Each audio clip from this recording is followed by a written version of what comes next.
नमस्कार दोस्तों, कैसे हैं आप। आज का वीडियो शुरू करने से पहले एक बार सब्सक्रिप्शन की घंटी को देख लीजिए, कहीं वह लाल तो नहीं। यदि वह लाल है तो उस खतरे की घंटी को दबाकर ग्रे कर दीजिए ताकि फायर सेफ्टी की कोई भी जानकारी आपसे छूटने न पाए। हेलो फ्रेंड्स, आज के क्लास का हमारा टॉपिक है फैक्ट्री एक्ट 1948, जिसका हिंदी में मतलब होगा कारखाना अधिनियम 1948।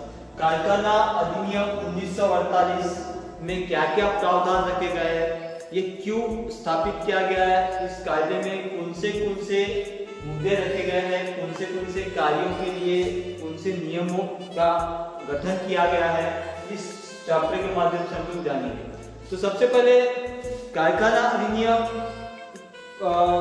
की अगर बात करें, उसके परिभाषा की अगर बात करें तो उच्च न्यायालय या न्यायालय के करारानुसार कारखाना कायदा मतलब कारखाना अधिनियम 1948 का मुख्य उद्देश्य है कि सामाजिक सुधार लाना, कार्यस्थल में कामगारों पे हो रहे अत्याचार तथा कामगार को नियमों के साथ कार्य कराना, कारखानों को नियमों में रखना, ये उद्देश्य है कारखाना अधिनियम 1948 का।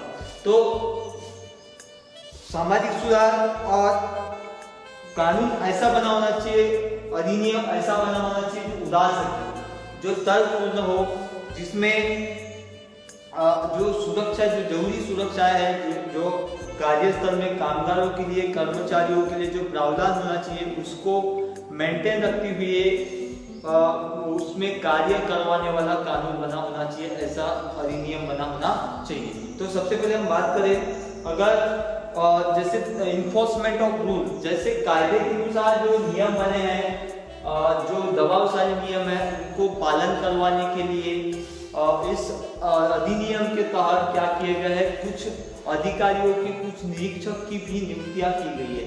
जब तक के किसी कारखाने में हम लोग दबाव नियम तो बना के रख सकते हैं, बट उसमें उसको पालन करवाने के लिए क्या होना चाहिए, वहाँ पे अधिकारी भी होना चाहिए, उसका जो सुपरविजन करने के लिए, देखरेख करने के लिए जो अधिनियम स्थापित किया गया उसको सूचित रूप से चलाने के लिए क्या होना चाहिए, अधिकारियों की भी नियुक्ति होनी चाहिए। इसलिए क्या किया गया, कारखाना अधिनियम 1948 के तहत अधिकारियों से लेके, कार्यस्थल से लेके कारखानों तक सारे नियमों को क्या किया गया, इस अधिनियम में रखा गया है, इस अधिनियम को में रखते हुए इसको स्थापित किया गया है। तो क्योंकि यदि आपको कारखानों के अंदर या किसी भी कारखानों में सुरक्षा मुक्त ऐसे कार्यक्रम चलाना है, तो वहाँ पे होना चाहिए दबावशाली नियम, मतलब इन्फोर्समेंट ऑफ रूल्स, जो उस कारखानों में गलत कार्य होने पर क्या हो सके, उसके ऊपर भी कार्रवाई हो सके, ऐसे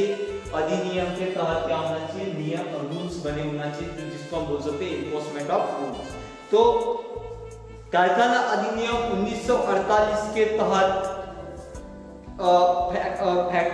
फैक्ट्रियों में या फैक्ट्रियों के सुपरविजन के लिए क्या होना चाहिए, जैसे न्यायालय की ओर से एक आदेश है कि क्या होना चाहिए, हर फैक्ट्रियों का निरीक्षण करने के लिए या फैक्ट्रियों के अंदर में जाके परीक्षण करने के लिए फैक्ट्री इंस्पेक्टर की भी क्या होनी चाहिए, नियुक्ति होनी चाहिए। अब हम जानते हैं कि फैक्ट्री इंस्पेक्टर का जो अधिनियम के तहत, अधिनियम के अनुसार पॉइंट किया गया है, उसका कर्तव्य और उसकी जिम्मेदारी क्या होगी। तो सबसे पहले जो अधिनियम है उसके तहत जो फैक्ट्री इंस्पेक्टर की नियुक्ति हुई है, तो उसकी जिम्मेदारी और उसका कर्तव्य क्या होगा। तो सबसे पहला फैक्ट्री इंस्पेक्टर का कर्तव्य होगा कि फैक्ट्रियों का रजिस्ट्रेशन और उनका नामांकन या उनका लाइसेंस को मंजूरी देना या स्वीकृति देना। जो भी कोई कारखाने, नए कारखाने खुल रहे हो या नए कारखाने बनने वाले हो या बनाए जाने वाले हो, तो उनकी सबसे पहले लाइसेंस और उनका रजिस्ट्रेशन को मंजूर करने का कार्य होगा फैक्ट्री इंस्पेक्टर का। तो फैक्ट्री इंस्पेक्टर का जो नियुक्ति हो, कारखाना अधिनियम 1948 के तहत क्या की गई है, नियुक्ति की गई है, और वो क्या करता है, सारे कारखानों को स्वीकृति देता है कार्य चलाने के लिए, तथा कारखानों को बनाने के लिए सबसे पहले क्या लेना पड़ेगा, फैक्ट्री इंस्पेक्टर का स्वीकृति लेना पड़ेगा।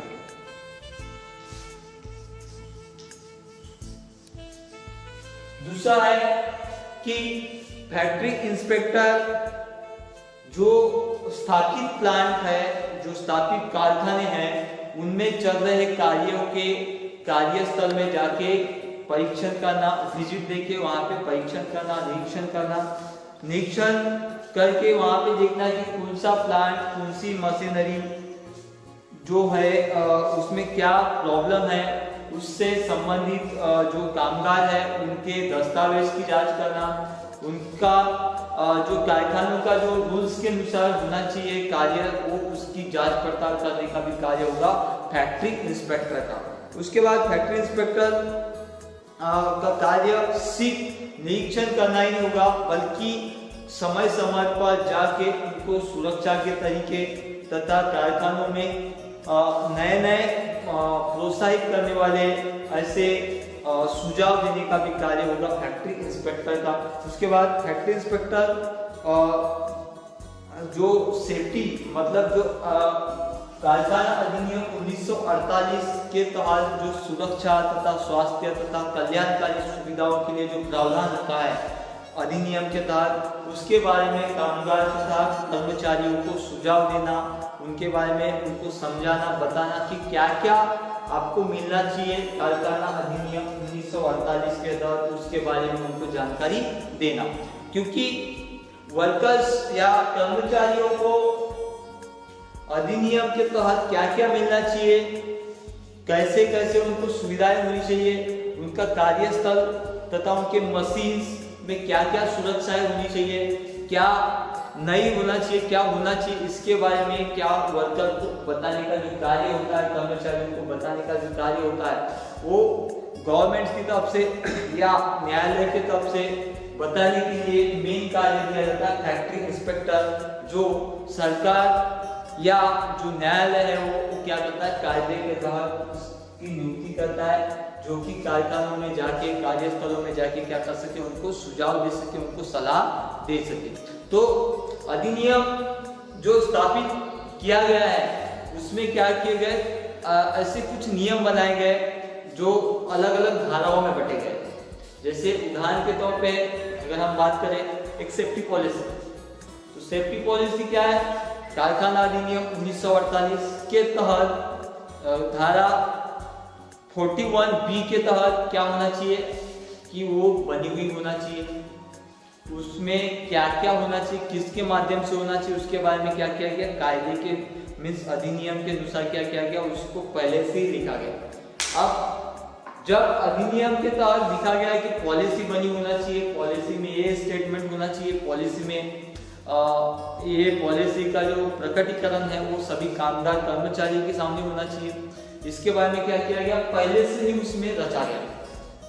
तो उस अधिनियम के तहत क्या करना पड़ेगा, कारखानों को भी कार्य करना पड़ेगा। नहीं करने पर क्या हो सकता है कि उस कारखाने को मंजूरी या उस कारखानों में कार्य करने के लिए बाधा आ सकती है।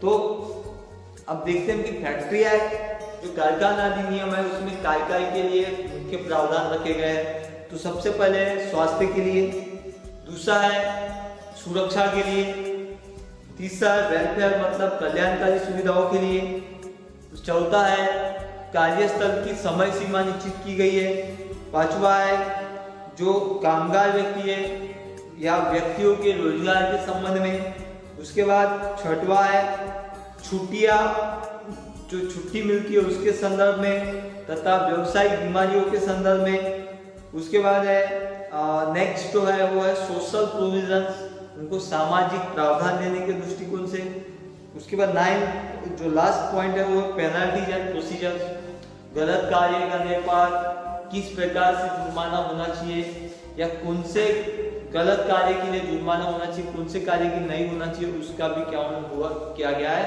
इस अधिनियम के तहत प्रावधान रखा गया है। अब वो विस्तृत में हम लोग क्या करेंगे आगे देखेंगे। तो सबसे पहले कारखाना अधिनियम में क्या क्या इंतजाम किए गए, कौन से कार्य के लिए क्या किया गया है, उसके बारे में हम लोग विस्तृत चर्चा करेंगे। सबसे पहले फेंसिंग ऑफ मशीनरी, तो कारखानों में जितनी भी मशीनरी होगी, अधिनियम के तहत क्या बोला गया है कि कारखानों में जितनी भी मशीनरी होगी जिनमें घूमने वाले पार्ट हो या ऐसे खतरनाक ऐसे भाग हो मशीन के अंदर जिसकी वजह से क्या हो सकती हो, क्षति हो सकती हो, ऐसे मशीन्स को क्या होना चाहिए, घेरा लगा होना चाहिए, जिससे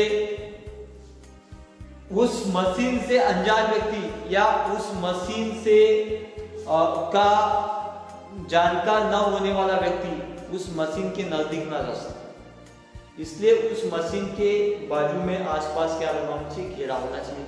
ये कहाँ रखा गया प्रावधान, कारखाना अधिनियम 1948 में, कि कोई भी प्लांट हो जिसमें घूमने वाले पार्ट हो, खतरनाक पार्ट हो, ऐसे मशीन्स में क्या होनी चाहिए, घेरे लगे होना चाहिए। मतलब काय के घेरे, जो उस मशीन के नजदीक ना पहुंच सके, ऐसे फेंसिंग्स लगे होना चाहिए। दूसरा जो कायदे का प्रावधान है वो है वर्क ऑन और machinery motion employment young person on the dangerous machines. दूसरा जो मुद्दा है कि जो खतरनाक मशीन्स है, जो खतरनाक ऐसे उपकरण है, उसमें नए व्यक्ति को कार्य के लिए अलाउ नहीं करना चाहिए जब तक कि वो प्रशिक्षित ना हो, शिक्षित ना हो या उसको उस मशीन के बारे में जानकारी ना हो, तब तक कि उस व्यक्ति को उस मशीन पे कार्य करने के लिए या उस मशीन पे कार्य के लिए उसको अलाउ नहीं करना चाहिए, उसको अनुमति नहीं होना चाहिए। वो भी प्रावधान रखा गया है कारखाना अधिनियम 1948 के तहत।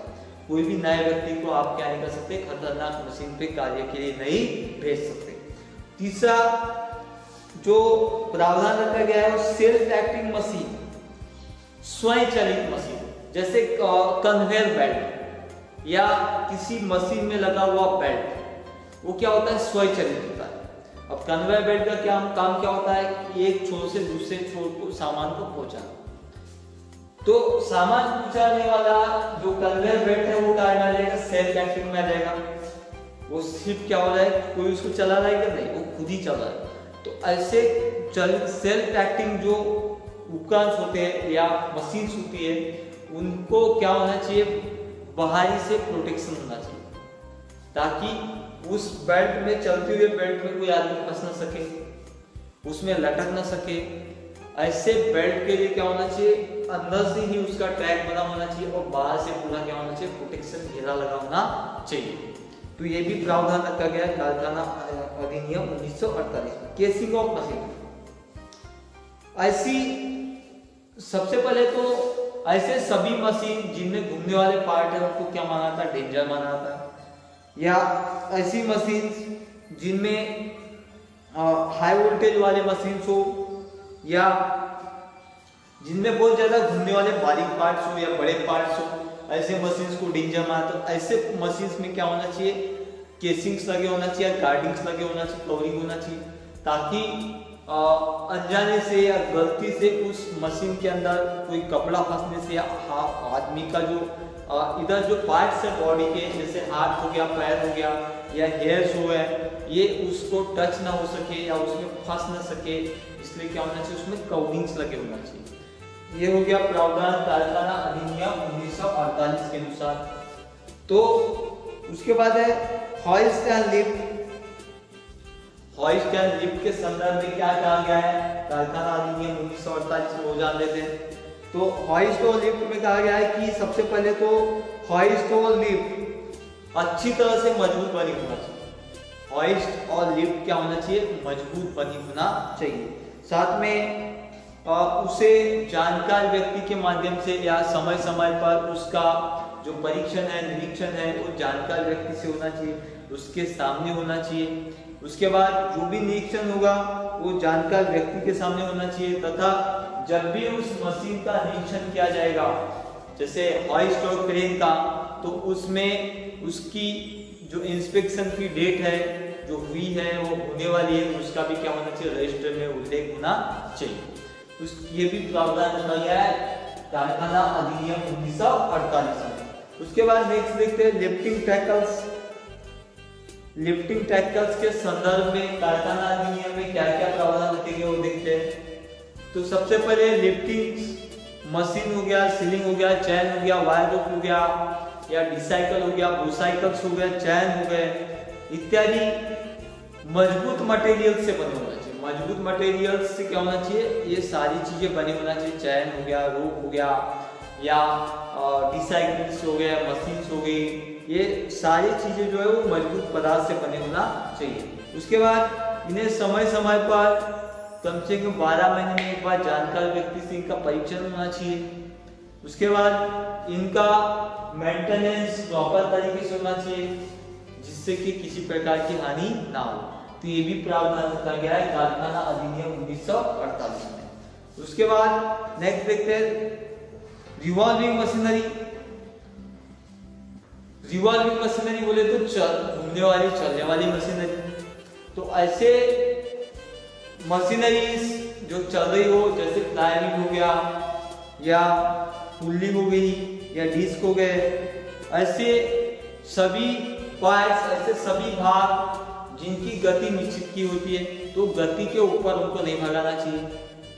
जैसे बाइसिकल्स हो गई, मोटरसाइकिल्स हो गई, इनकी गति निश्चित होती है, तो गति जो निश्चित की गई है या सुरक्षित मानी गई है, उसी में उसको चलाना चाहिए। अब काम जल्दी के चक्कर में या प्रोडक्शन जल्दी के चक्कर में, उत्पादन जल्दी के चक्कर में उनको उनके सुरक्षित गति के बाहर उनको नहीं चलाना चाहिए। ये भी प्रावधान रखा गया 1948 में, कारखाना अधिनियम 1948 में। उसके बाद नेक्स्ट देखते हैं प्रेशर प्लांट। प्रेशर प्लांट बोले तो